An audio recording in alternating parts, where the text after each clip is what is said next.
Let me ask you something before we begin. Is a person defined by how much money they have or by how they treat people when nobody is watching? Because history has proven one thing again and again. You can be rich and still be empty, and you can be poor and still be powerful. Being rich or poor doesn't decide your worth, your behavior does. In today's world, wealth is loud.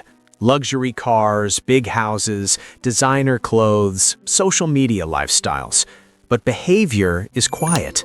No one posts how they treat waiters. No one uploads how they speak to people who can't benefit them. No one brags about integrity because integrity doesn't sparkle. We often assume money equals class, but money doesn't teach respect. Money doesn't teach humility. Money doesn't teach kindness. Behavior does. We've all met them. People with money who look down on others.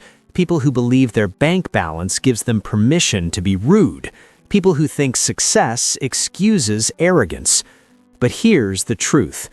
The moment money controls your behavior, you are no longer rich, you are owned. Because real wealth doesn't need to prove itself. It doesn't shout. It doesn't humiliate others to feel important. Now let's talk about the other side.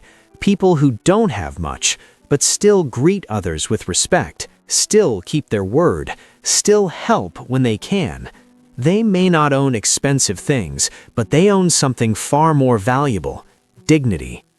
Character doesn't come from comfort, it comes from choices. Some of the most honorable people in history had nothing, yet they changed everything.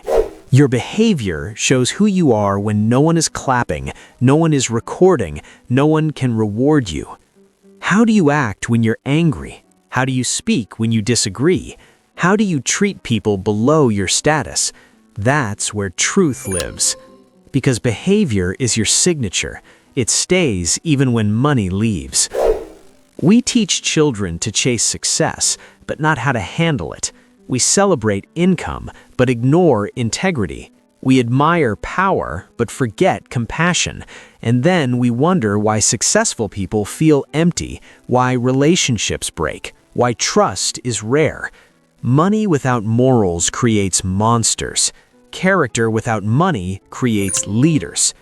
Greatness isn't about what you own, it's about what you stand for. It's how you behave when life tests you. It's how you stay human in a world obsessed with status. You don't need wealth to be valuable. You need values. Because money can buy comfort, but behavior earns respect. So remember this, it doesn't matter whether you are rich or poor. What matters is how you treat people, how you carry yourself, and what kind of energy you leave behind. Because one day, money will disappear, titles will fade, and only one thing will remain: your behavior. And that brings us back to the question I asked you at the beginning. Who are you, really?